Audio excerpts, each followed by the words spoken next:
Sa patuloy na pakikipaglaban sa ilegal na droga, binunot at sinunog ng mga otoridad ang nagkakahalagang mahigit 1 milyong pisong halaga ng marijuana plants sa Kibungan, Benguet. Yan ang tinutukang balita ni Patrolwoman Lizelle Digman.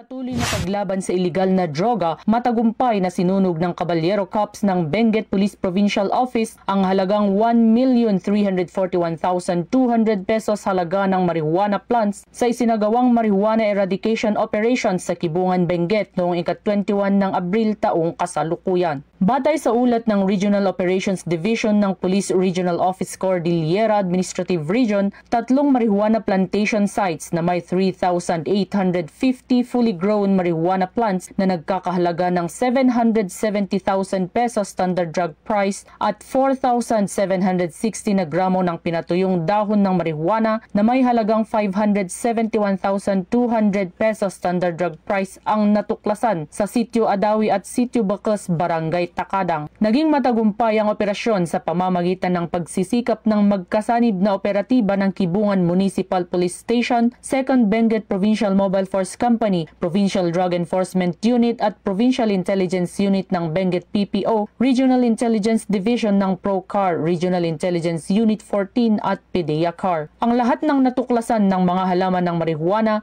ay komprehensibong dokumentado at sinunog sa mismong lugar. Ang pagpuksang ito ng kapulisan ay bilang pagsuporta sa isinusulong ng Pangulong Ferdinand R. Marcos Jr. na whole of nation approach na kinakailangan para masugpo ang paglaganap ng iligal na droga at maging illegal drug-free ang bansa.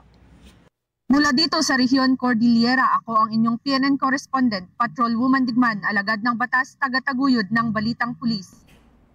Maraming salamat, Patrolwoman Digman.